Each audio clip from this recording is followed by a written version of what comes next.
Hello, and welcome to today's program, Active Assailant Preparedness, Risks and Recommendations.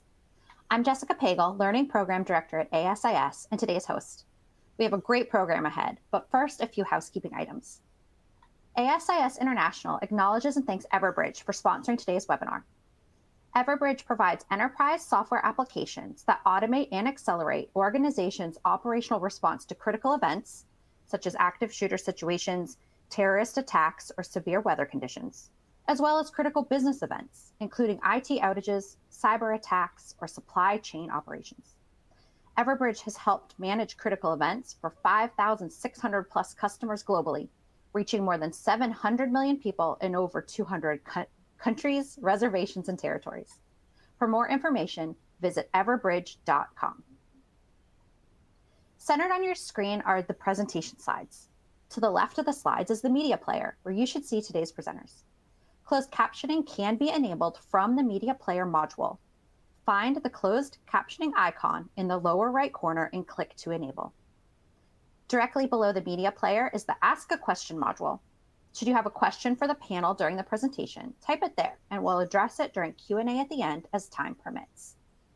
To the right of the slides, you'll find webinar materials and resources, including today's presentation slides, as well as other items you may find useful.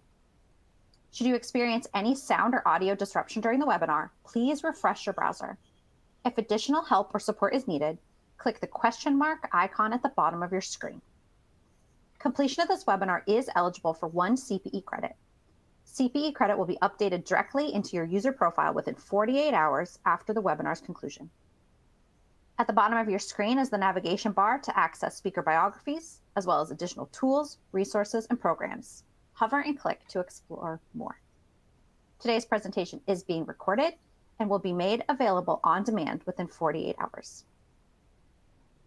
Thank you again for joining today's webinar, Active Assailant Preparedness, Risks and Recommendations, sponsored by Everbridge.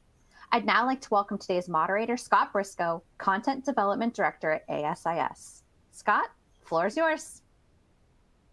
Thank you, Jessica. As Jessica said, my name is Scott Briscoe, and I'll be moderating. I was in charge of this project for ASIS International, but I had a lot of help. And so kind of want to start there and first of all, thank Everbridge for their financial and really intellectual contributions to the survey. We couldn't have done it without them. And we're very proud of the results from this survey.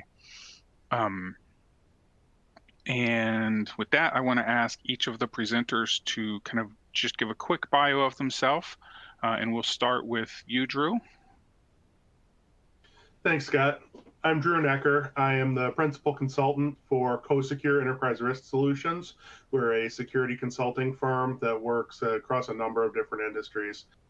Prior to starting a career as a consultant, I led security programs in a few different industries: healthcare, higher education, financial services, and nightclubs. So I have a lot of experience dealing with active shooter preparedness and actually some experience dealing with near misses of close events. So I'm looking forward to today's webinar. Thank you, Drew. Appreciate that. Pamela, let's go to you next. Thank you, Scott. It's a pleasure to be here today with you and Drew and Jean and everybody who's on this, attending this webinar. So I am Pamela Larson. I am the Chief Security Officer for North America at Everbridge.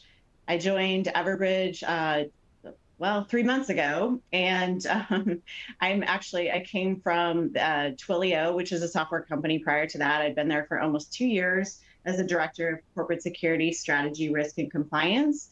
And then prior to moving over to the technology industry, I have almost 20 years, I guess I'd call it, in the financial industry. So having been at Bank of the West as the Chief Security Officer, and then also at Wells Fargo as the Head of Enterprise Incident Management. So I've dealt with these types of situations, workplace violence incidents, active shooter. And so I'm looking forward to today's conversation and talking through the results of this survey. Great, thank you. And Jean, bring us home. Hey everybody, Gene Petrino. I am the co-founder of Survival Response and the principal security consultant for the company. Prior to creating this company, I was in law enforcement for 26 years. With a good portion of that, I was the SWAT commander and was a primary trainer for active shooter incidents and things like that. I was one of the tactical teams that was involved in the Fort Lauderdale Airport shooting incident. So I've got some real world experience with this. I've also a published author regarding these incidents. So very excited to be here today and discuss this with you guys. Thank you, Gene. And so just to go over what we're going to be talking about today, we're going to spend a little bit of time on just what this survey was, who it went out to, and that sort of thing. And then we're going to jump into some benchmarks related to active assailant preparedness. And finally, we're going to take a look at where the survey data show the factors that really make a difference in terms of the confidence that security professionals have in their active assailant preparedness. I'll also note that we will be having a full report on the results of this survey.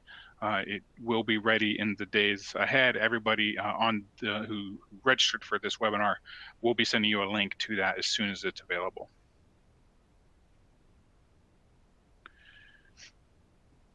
And so the survey itself, we got 700 or so responses. It was fielded in June and July of 2024, promoted primarily to ASIS members and customers, and as well as some Everbridge contacts. And I think one thing to keep in mind there is that most of the people who answered the survey are those ASIS members or Everbridge contacts. And they knew that it was going to be an active assailant preparedness survey. So all of that factors into the idea, at least, that these people are probably a little more knowledgeable about active assailant things than just the regular or the average, if you will, if such a thing exists, security professional. I also want to point out that we fielded very similar surveys in 2020 and 2023 so that we can take a look at some benchmarks and how they have changed over the years.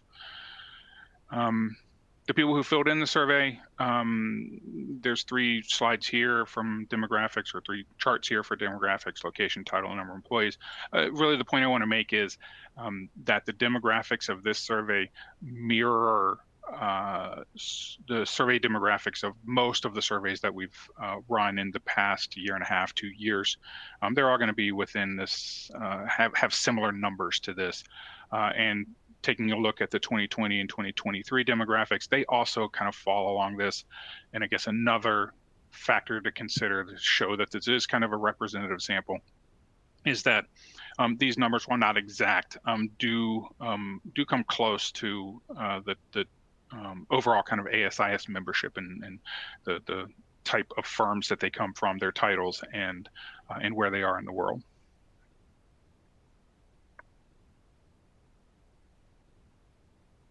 And so we're going to start by asking you guys to answer a couple of polls, a couple of poll questions, just to kind of get you thinking about where you are in your active assailant preparedness.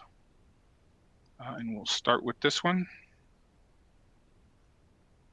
Has your organization experienced any of the following in the past 5 years? For as long as you've worked there, if less than 5 years, and you can select all of them that apply. So please go ahead and fill that in and send it to us. And as you're filling it in, I wanted to ask Pamela, Everbridge has been working with ASIS on learning more about active assailant preparedness for several years. And so I wanted to ask you, why is researching on this topic important?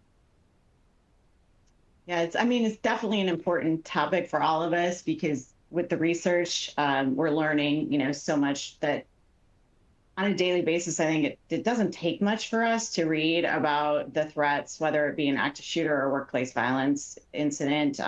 They're pervasive across all types of organizations, whether we're talking about our schools, our workplaces, our houses of worship, as well as now public venues. We're starting to see that as well.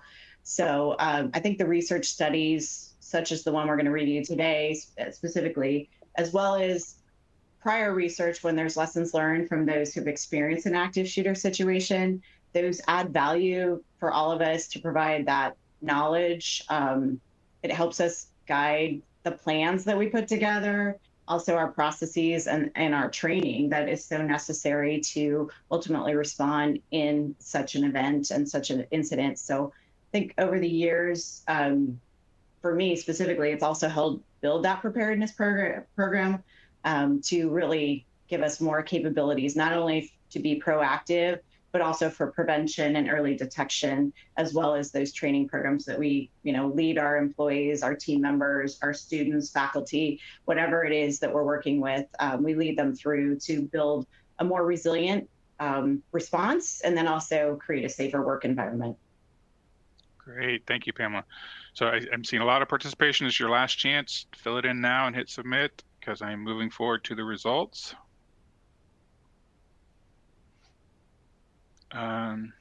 So really quickly, just looking at this, I'm seeing that's 8%.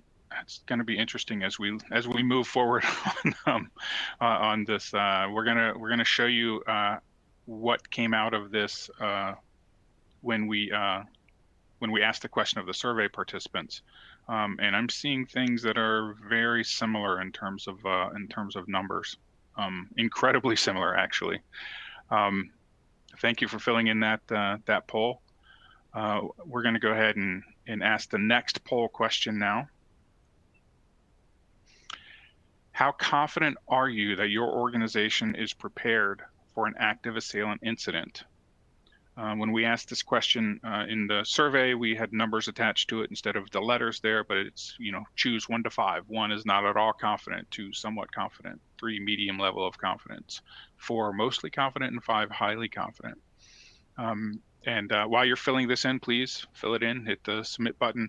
I wanted to bring Jean in, who's had a chance to look at some of the data from the survey, and just wanted to, we're going to be delving into the findings here, but wanted you to give kind of your overall impressions of some of the things that you were seeing. Yeah. So overall, I was excited to see a lot of the responses were, in my opinion, positive. The fact that workplace violence and active assailant incidents were still top of mind was really important to me.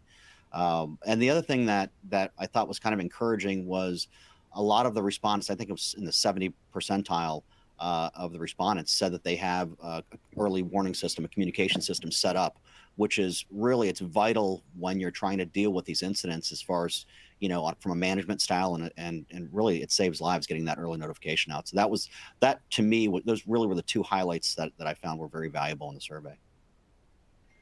All right, thank you, Gene. And so last chance, I'm going to be hitting the forward button. Here we go. Let's take a look at these results, see how confident you all are.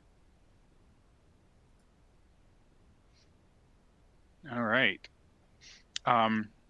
Drew, as you take a look at the poll results, I'm seeing things that are kind of fairly similar to a lot of the things that we found as we were surveying folks back in June and July. What are your thoughts on kind of how people have filled out these polls? Yeah, looking at the audience polls, this one in particular, I'm not that surprised that there's, close to 50% or a little over 50% that are not at all confident or somewhat confident in their ability to respond. I mean, I think from my personal experience, you don't know what's going to happen until it happens, and you can put as many things in place as you can, but you still have that little bit of concern over that. Going back to the first question, I did note that of the audience, 8% of those who answered the poll have had a fatality related to workplace violence in their workplace. And that's, well, not surprising, it's unfortunate. But what we also do see is that significantly more, nearly double, have had hospitalizations or other injuries occurring. So I think those are notable. And the fact that we have that large a percentage of the attendees, and I think that reflects kind of the overall state of the industry and state of different industries across the US, that there are incidents occurring and people are getting injured due to workplace violence and are dying due to workplace violence. Even though active shooter is what hits the news, it's much more common for other types of workplace violence. We have to be prepared for them all. The other piece I see out of this is that nearly 20% of the respondents have mitigated what would have been an incident with their, I'm assuming, based on things they've put in place with their security program. And we'll talk about that a little bit more. But I think that is the key. It's getting to it and getting what people refer to as left of bang before the bad thing happened, and stopping it and identifying it then. So we'll talk about that more going on, but I think that's key, and that's something I like to pull out of all of these. Thank you very much, Drew. So moving on, as we dig into some of the findings from the survey, we kind of have a little bit of good news, bad news going on, and you'll see that these questions are related to the poll questions that you just answered. If you look at the choices here, the good news is that incidents seem to be down. So take this with a grain of salt to a degree. It is 1 year's data. It is encouraging because for one thing, this kind of mirrors some of the things that we were seeing in both how you responded, but also in other ways as well.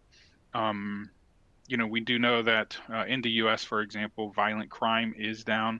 We won't have workplace violence numbers for quite some time for anything. I think the most recent ones are from 2022.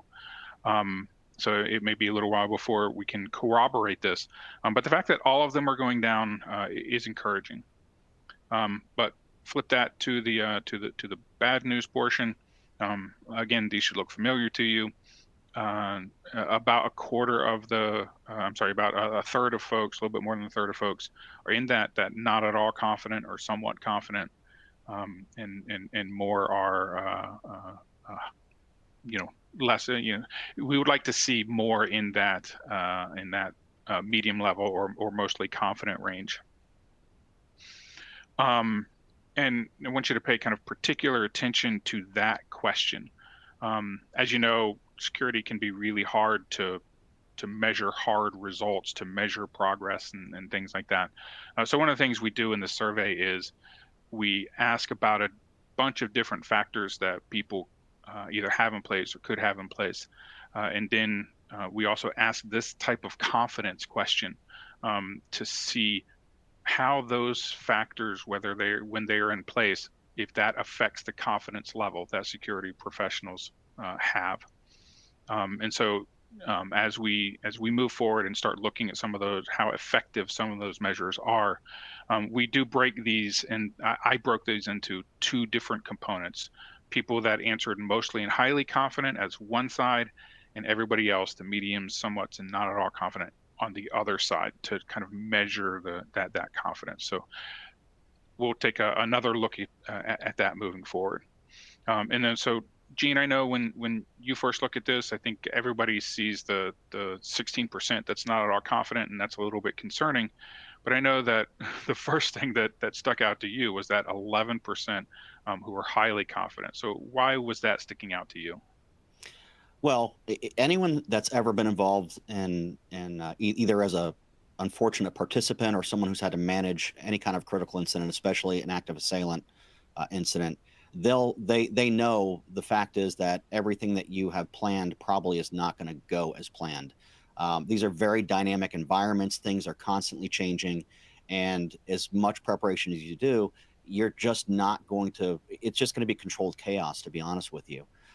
So I get a little concerned when I see people saying that they're highly confident, because that overconfidence really can be a detriment in managing and responding. If you think that you know everything, the truth is, you don't. These are very complex situations, and they're, like I said, they're very fluid, and it's very hard to respond to these things. So saying you're highly confident, almost is setting yourself up for failure. There's always going to be room to improve. The 16% of not at all confident, that's honesty, and that to me is it's not a great number. However, they're honest about that they're not confident, and even doing these surveys, that might be enough to spur them into action and say, wow, we didn't really think that we were about this. Now we know we're not prepared. But those that feel that they're highly confident, I would recommend taking a step back and really examining it, because you really don't know what you don't know until it happens, and it gets pretty challenging.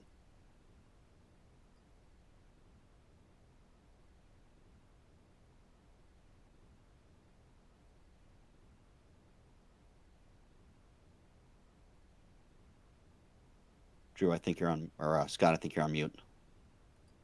I knew that was going to happen to somebody. I'm sorry that it happened to me. Anyway, we're going to look at some benchmarks. I'm probably going to fly through this pretty quickly. Don't worry, the slide deck is in your resources. And like I said, we'll be emailing the full report out to you, or a link to it when it is done. So we asked security professionals about to rank their top 3 security priorities from a list of 12 priorities. And you'll see that active shooter here is about 42% in this survey. And you'll notice that I put 4 bars in orange. Just wanted to call out that those 4, workplace violence, cybercrime, active shooter, and theft of physical property, those are the top 4 in every survey that we do, in every active assailant survey we've done over the years. You can see that the percentages change a little bit, and the actual order changes a little bit, but those 4 are consistently across.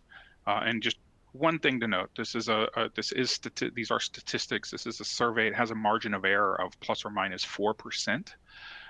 So when you look at 2024 at active shooter, what that really means, and the way you should read it is somewhere between 38% and 46% listed it as one of their top priorities. And so, for example, in 2023, that would be 47% to 55%. Those things almost overlap. So all of these numbers are really kind of statistically either the same or very, very close to it. But the point is, these 4 always rise to the top. A couple more signs of the importance of active assailant preparedness. We asked if it was discussed at the board level, and 57% said that it was. Are executives more or less concerned about it than they were 2 years ago? 56% said that they were.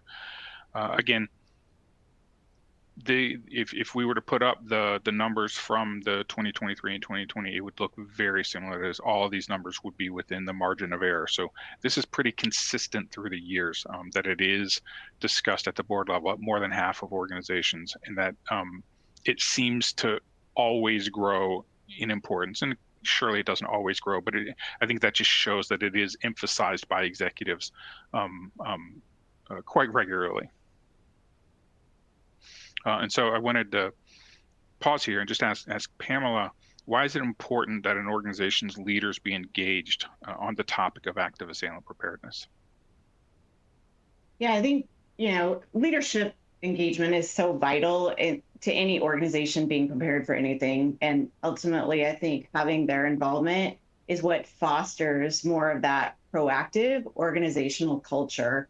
It's also, I think, we talk about tone at the top, or having that engagement from the top down helps everybody understand where the importance is for this type of, active assailant preparedness, workplace violence. So, I mean, talking about leadership, obviously there's multiple levels. Typically, we think about the board level, your executive levels, and then there's the leadership level of departments. But kind of looking at these results, and the board specifically, I think that their engagement is so important, because whether it's the board or your executive teams, they're typically the ones that are responsible for the allocation of resources. They're also the ones that are deciding what is important and critical to the organization through corporate goals. And ultimately that gives them the capability to have that awareness or the prime opportunity for enhancement of security awareness, whether it be for active assailant, workplace violence at the company, and helps to enforce also policies that, get us focused towards this. And, I know that we've talked about it, we can have these plans in place, but it is controlled chaos when it starts to happen. But knowing that our executives are behind us when it's happening, it's so vital to have their engagement. Great. Thanks, Pamela. We also asked folks, and this harkens back to that poll question that we asked all of you. And the reason why, for example, we didn't, when we're looking at the comparison through years, the workplace violence resulting in a fatality, we didn't ask that. We didn't have that answer choice exactly the same in previous years' questions, nor did we have the none of the above. So when you were looking at that line chart before, we focused on the ones that asked the question in the same way and had the exact same answer responses. But you can see really this mirrors very well the way that that you guys filled out the poll here, all of the attendees here. Yeah, and I think, you know, I think this kind of speaks for itself in terms of where things are. 50% not experiencing any, and again, that was exactly the results that that came through with the poll. From here, we're going to jump into some of the factors that change the confidence professionals have in their active assailant preparedness, starting with overall planning. And it almost is a no-brainer that obviously overall, you know, if you plan for something that that you are gonna feel like you are more prepared for it. But let's take a look at the numbers anyway. So we asked the specific question: does your organization have a comprehensive response plan in place for active assailant? 60% did. 25% said that they did not and do not plan to have one. And no plans to develop one, and 14%, I'm sorry, got that backwards, 25% plan to develop one, and 14% say that they do not have any plans to develop one. And so I wanted to ask Pamela, you again, for those people without a plan, that 4 in 10 that don't have a plan right now, where would you tell them to start?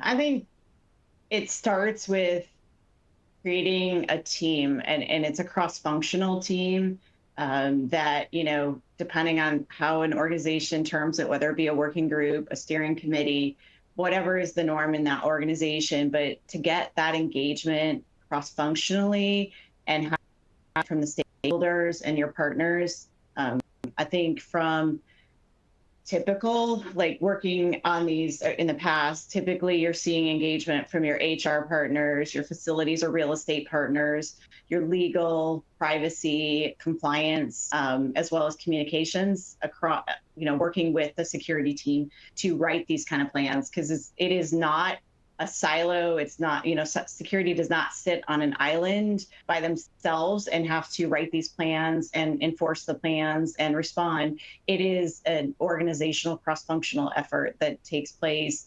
And it is through that type of team, you're going to get the holistic approach. They're going to be able to provide the gaps and the risks that they see from their vantage point, specifically as to what may be missing. And I think the other part I would say is, you know, looking at external resources such as these kind of surveys and things like that, but also reaching out to, you know, law enforcement or emergency services, and even subject matter expert consultants can help develop these plans the right way for a company if you don't have one, because they're going to be able to bring that broader view in than just being specific to one company, and you know, highlighting those critical components that are necessary and best practices to build the plan easily and make it more effective when you do have to respond and people understand what it's like. But, you know, once the plan is created, I mean, that's where it moves into socializing and training and all the other things that go with it. But definitely from where I come from, it's not something that has to be done solely by security. It's a cross-functional effort to get these plans going. So start that conversation across an organization. Love that. You know, nobody's on an island. Got to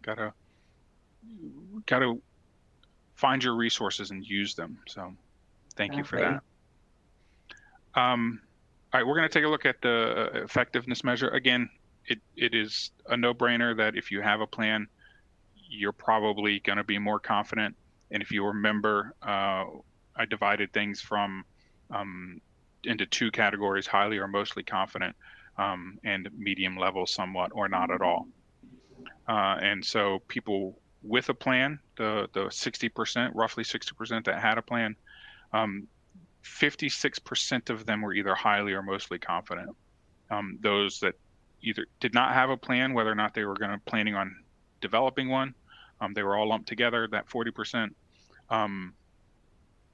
Only 9% of them thought that they were highly or mostly confident. And again, it's a no-brainer. If you plan for it, you're going to be more confident. What I want to point to is and this is a style of chart that you're going to see for the rest of the presentation. And what I want to point to is just the difference in those numbers. It is highly significant. We've been doing this for a number of these types of issues research surveys now, and this is by far the biggest delta, the biggest difference in how confident people are based on the things. And that's going to be throughout. It's not just that they have a plan one. All the other ones that we're going to look at are the same way. If you have these things, you are more confident in your ability to handle the situation. Jumping forward to one more kind of measurement of this planning, we asked folks what actions they had taken to prepare for active assailant, and just throwing it out there, the training, which we're going to talk about a little bit later, is up there. Increased on-site security is an interesting one, and a number of things. But I wanted to bring Drew in here. When you think about what is important when it comes to preparing for an active assailant, what stands out as a method or approach that is most important, that makes the biggest difference? Yeah, Scott.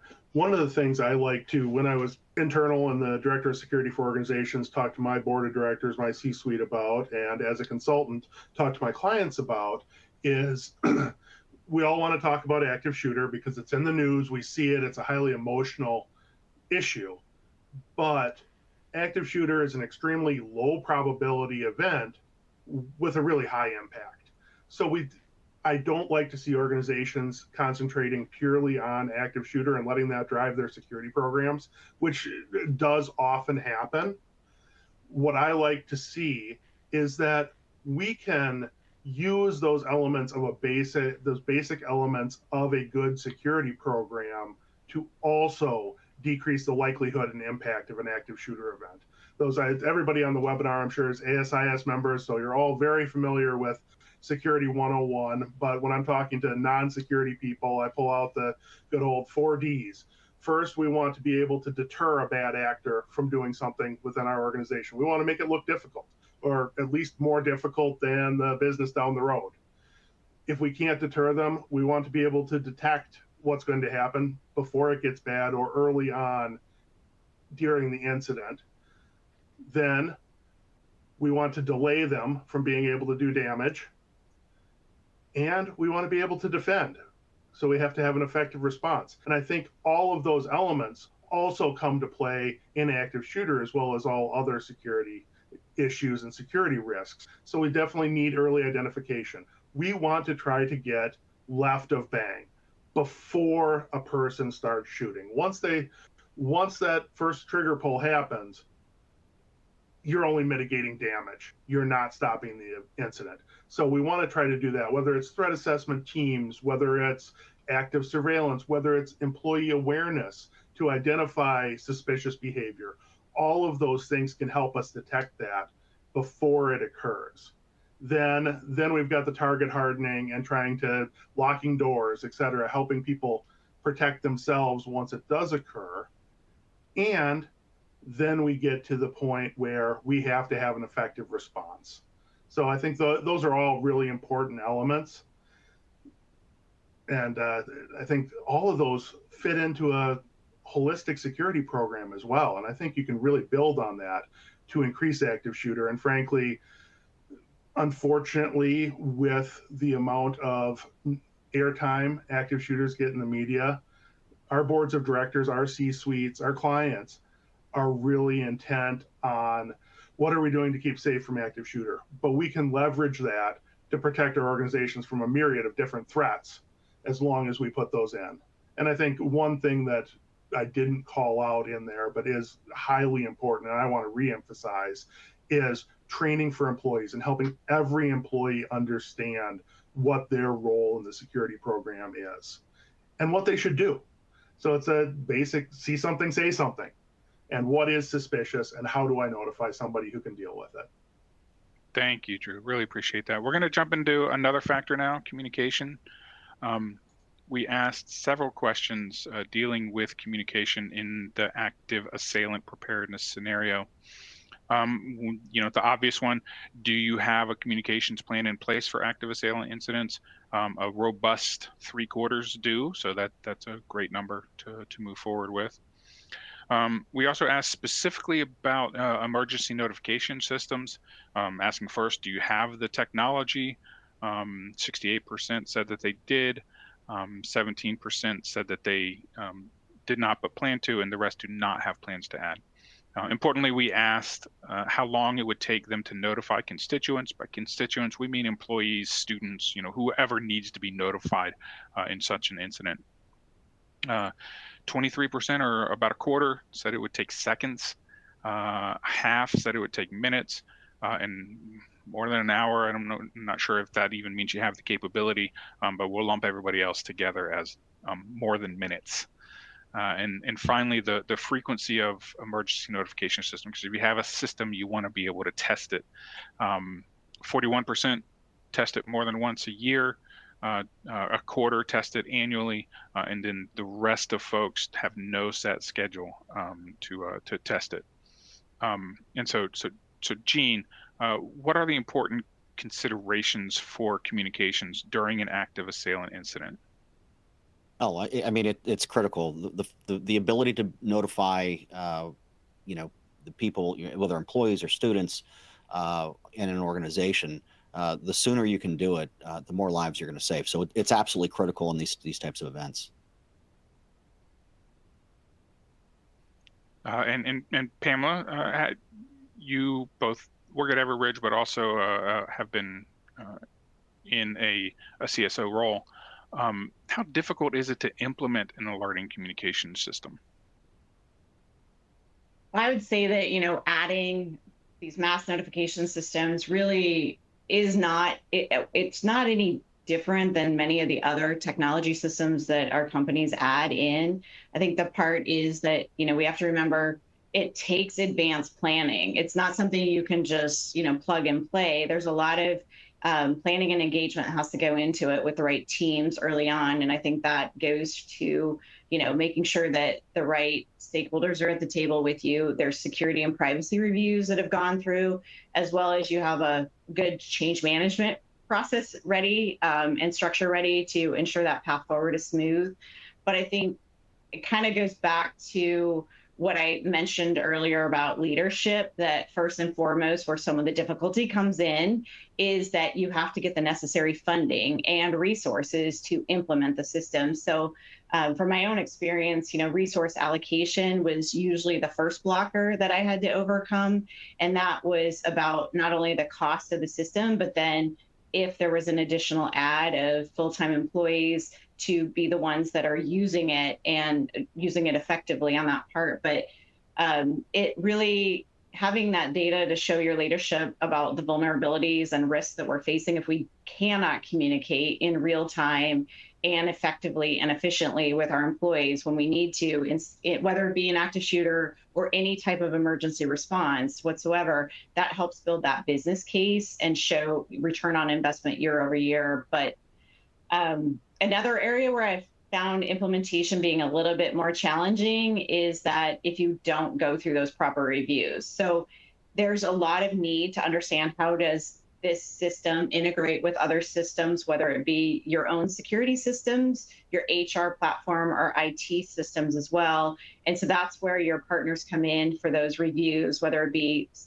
physical security or a cybersecurity, information security review, or you've got a privacy review, and then also business continuity reviewing these, because you want to make sure that not only is there a built-in redundancy if something else fails that may, downstream cause an impact to these types of systems, but also then making sure that the information feeds are protected, because typically you are maintaining PII and for your employees and contact information for them. So I think that's kind of core to it. But one of the things that, ensuring in this is the difficulty for implementation also comes back to, I would say, user adoption. So that's where building in that change management process is so critical in making sure that the right users have administrative privileges to use it the right way, to make changes to it, and you don't have unnecessary impacts from people who shouldn't be an administrator in there. And so that's kind of that rule-based access that you build into these systems. Really, it just comes back to, like I said, it's similar to many of the other systems that we put in. It's just making sure you're building it properly and then implementing it properly to limit those errors so that it's used on a consistent basis. I think those are some great pointers. Thank you so much for that. We're going to quickly go through the effectiveness measures for that. Again, we're just looking at the difference here. This is whether or not you have that comprehensive communications plan. The difference is huge. It's 48% to 5% in terms of the confidence level. Again, you see a similar trend with the length of time it takes to notify the constituents. Seconds, it's 58%. You go down to minutes, it's 39. Folks who either don't know or it takes longer, it's 14%. Jumping ahead to the threat assessment teams is another one of those success factors. So we asked the questions: do you have the threat assessment team? 2/3 do. How's it managed? So this was an important one. How is it managed? About just over half have the cross-functional, it spans departments. 40% say it is just primarily a security function, and the rest say that it is managed outside, or primarily managed outside the security function. And this is also an effectiveness measure, kind of all on its own. That the last pie chart here on the right has that team presented a serious incident. 42% has. So that's it. Clearly shows that investments and time spent on threat assessment really work, really matter. And so Drew, if you could quickly give kind of a rundown of how to make threat assessment teams function effectively. Yeah, absolutely. And frankly, I'm a little surprised with the results here, especially that 65% of the respondents said their organization does have an active threat assessment team.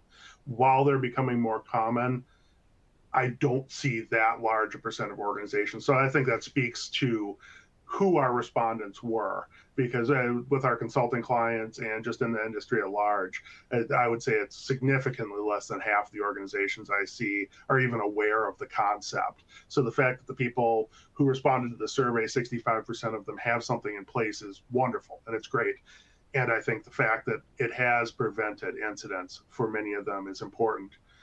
So to drive a threat assessment team, really the keys in my mind are having appropriate notification protocols and activation protocols for the team.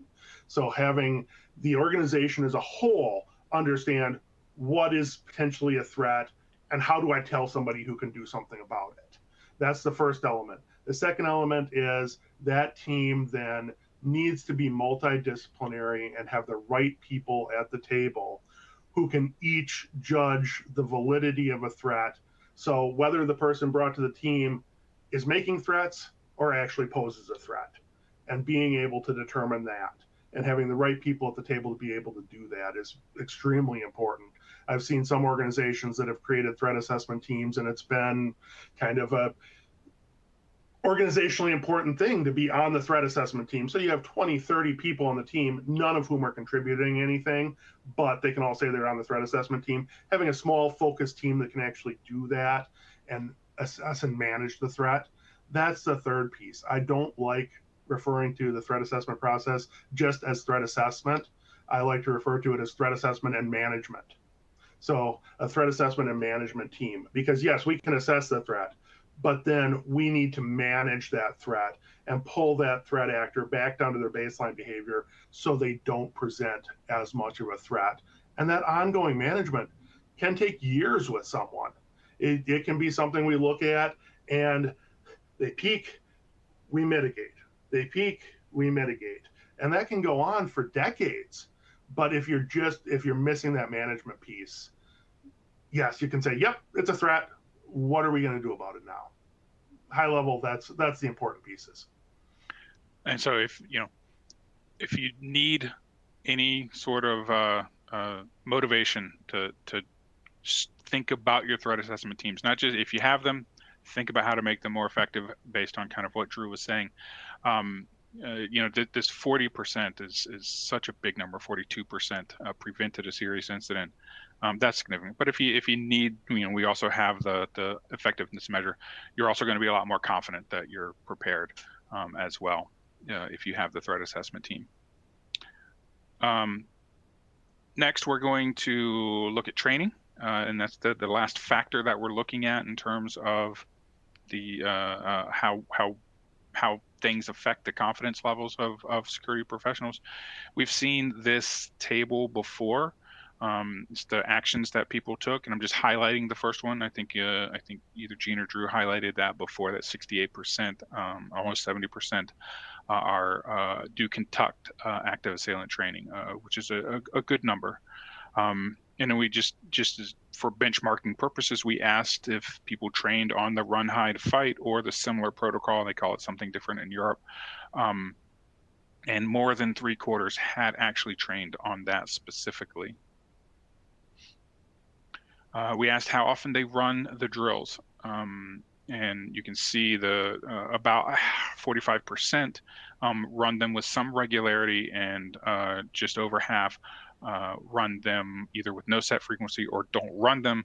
We asked that 55% over here that do not run them, why? Why don't you run them? And the three most prominent reasons given were that they prepare for active assailants in other ways, other security priorities take precedence, or that they lack support from top management.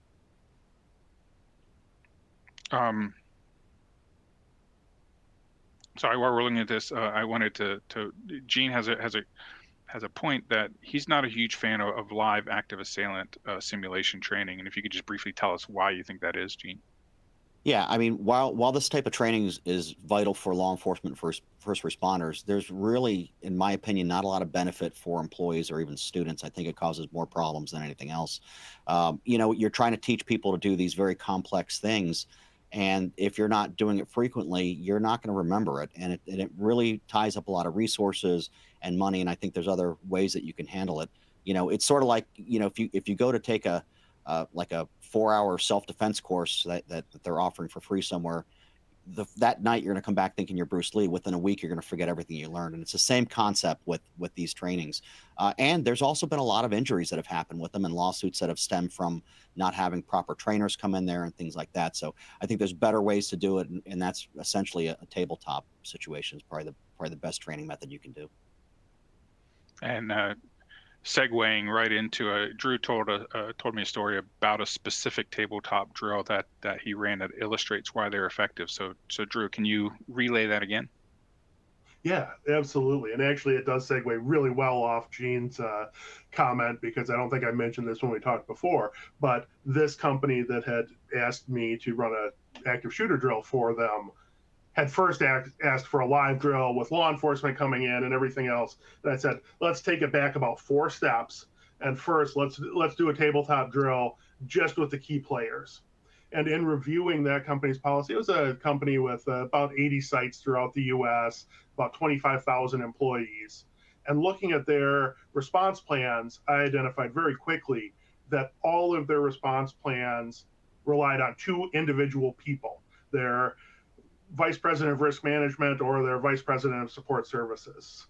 And so starting that drill out, we sat down at the table. I gave the group the scenario and said, these 2 individuals are on a flight from the home office to Europe, will not be available for 8 hours. And this is what's happening, go. And everyone kind of looked at each other, and there were no plans in place to do anything that did not rely on having one of those two individuals available. And just that piece identified that gap in their planning and was able to make a major impact in how they would respond. That's a great story. Thank you. Thank you very much, Drew. We're just a very quick look at the effectiveness, a measure of the confidence level. You see that security professionals are roughly 40% more confident when they conduct these types of trainings than those who are not conducting the trainings. And with that, we're going to turn it over to some questions. We have some great questions that have come in, and I am going to start with someone who says that in regards to board level participation, what strategies have you all seen that can be used to help promote active assailant preparedness with high level leadership or board level leadership? And since we heard from you a little bit already, Pamela, let me ask Drew if he could start with that one. Yeah, absolutely.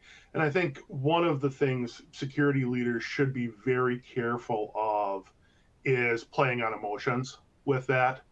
It's very easy to do the knee jerk, especially when there's been an incident recently in the news and the board calls you up and says, oh my God, what are we doing to keep our people safe?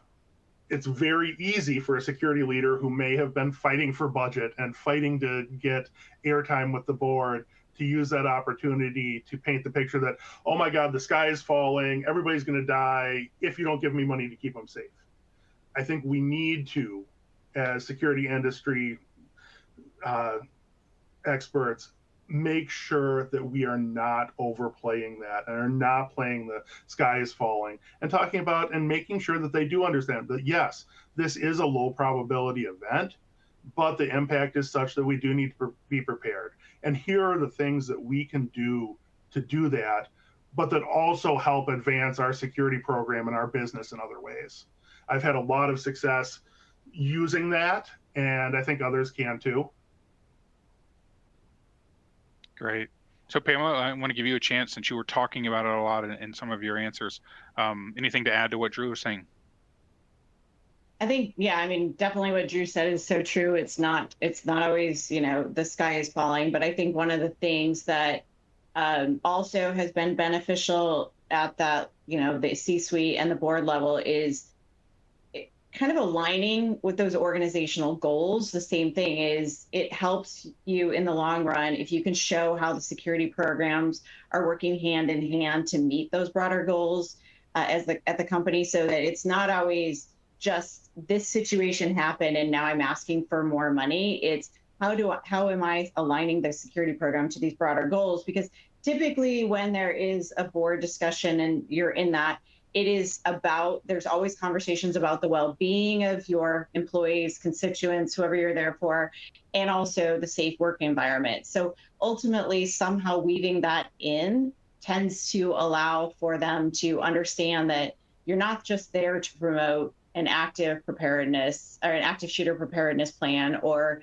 an emergency response. It is all encompassing for everything to do with security and responding on behalf of your employees, your constituents, making sure that they're safe at all times. So really one of those things that gets missed at times when you go in, especially in like an aftermath of an incident, is just remember to align that to the higher level goals.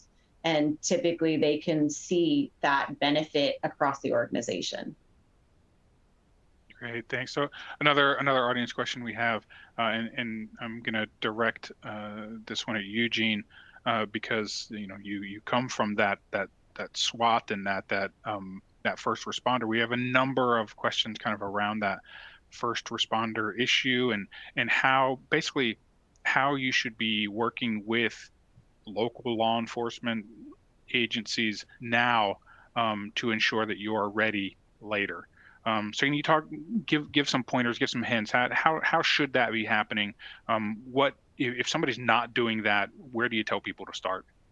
Well, they should definitely be reaching out to their local law enforcement, because every agency would love to be able to partner with everyone. The idea is, giving them access to see the location firsthand. like if you look at a hospital, I mean, everyone gets lost in a hospital. And when we would train in hospitals, they'd say, oh, we're in the ICU unit. Where is that? There's 5 buildings, there's 10 floors. How do you find that? So from a law enforcement perspective, having the ability to know the layouts, so giving them floor plans and things like that are really vital. Another thing that we started instituting, especially for hospitals or bigger organizations, we would ask them to create sort of a go bag kind of situation where it would have access cards that they'd be able to hand to law enforcement, so they'd be able to access certain areas that were restricted to employees only in case of emergency. So those kind of things, radios and stuff like that. But it's vital. You really got to make those connections.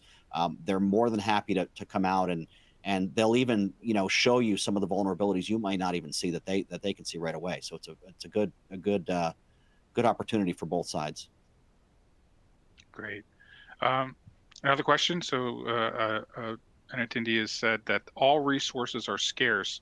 Which risk should receive higher priority, active shooter or workplace violence? Drew, you want to tackle that one? Yeah, absolutely.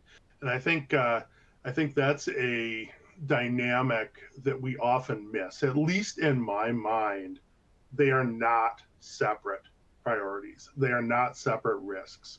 Active shooter is just a type of workplace violence. It's workplace violence taken to the extreme. All those things that we put in place to recognize workplace violence risk and deal with it can prevent active shooter incidents. Yes, there are some response pieces that are unique to active shooter, but getting, as I've said multiple times already, getting left of bang, preventing that from happening, all play into the same for workplace violence and active shooter. So I think those are one and the same. Anything to add? Any other panelists? I just going to agree completely. It's a component of workplace violence, and it sort of piggybacks onto how do you deal with board members and things like that when you're trying to promote these programs. If what works for me is using it all under the workplace violence umbrella and saying it's a component of it, and as such we can utilize all the same tactics and plans to address that. And it's a little easier sell when you're trying to push certain things. Okay, we're going to ask one final audience question. The ones that we have not got to, we're going to take note of those, and we're going to try to get some answers out to you. So this final one is, do gunshot detection systems actually assist in the reduction of time in responding to the location of active assailants? And so I want to just, if you don't know the exact answer to that, there's probably studies, but I wanted to ask our panelists for their thoughts on kind of gunshot detection systems and things of that nature. Why don't we start with Eugene? Yeah, I'm not a big fan. I'm not sold on the concept. And again, it just goes right back to what I was saying, is that a lot of organizations have multiple buildings, multiple areas, and just because they tell you, yeah, it's happening over by building 200, room 7. You don't know where that's going to be from a emergency response standpoint. Law enforcement's not really going to know, and you can direct them. But I don't know if it really. I don't know the statistics, but for me, I don't think it's for the cost. I'm not sure there's a return on that. I think there's probably better things that you could do. Any of our other panelists want to weigh in on that? And if you have a differing opinion, Gene, it's okay to say so. Yeah, well, I'll keep talking about it. I think that there's some really great technology right now with AI that's using existing camera systems that are able to basically the software patch, and you're able to see where someone's coming in with the gun. You can see them live footage. You can track them and follow them. I think that's probably a better return, and I think it's a very good programs out there. There's a couple outstanding companies. Actuate is one of them. Zero Eyes is another one. Very, very good companies and good opportunities for people to implement a very active, solution. Any other input on that? Yeah, I'll chime in real quick. I agree. I agree with what Gene has said. I think every one of these pieces of security technology is a tool in our toolbox. And anything we do that can improve the speed that we can identify an incident and therefore the speed at which we can respond to it is good. That said, money is limited. Nobody I know has unlimited funds for security measures. So we have to look at each one of those investments in our security program to be sure that we're getting the most bang for the buck and making sure that there aren't other things that we could spend that money on that would be more effective. And frankly, I think in most cases with gunshot detection systems, there are probably things that are going to be more effective to spend that money on and give you a better result for the amount of money you're going to spend. That's not saying that there aren't places where it could be effective and could be your best investment. But for the majority of clients I've worked with, it probably isn't. All right, Pamela, Gene, Drew, thank you so very much for sharing your expertise. With that, I'm going to turn it over to Jessica. Awesome. Thank you so much. Again, I'd like to thank Drew, Gene, Pamela, and Scott for joining us today and sharing their expertise and insights on the survey results. And thank you to Everbridge for sponsoring today's webinar. To our live attendees, we hope you enjoyed today's presentation. In a moment, our program will conclude and an evaluation will pop up. The evaluation takes less than 3 minutes to complete, so please share your thoughts about today's webinar. ASIS values your feedback as we look to schedule future programming. Thank you for attending today's presentation, and you will now be redirected to the webinar evaluation.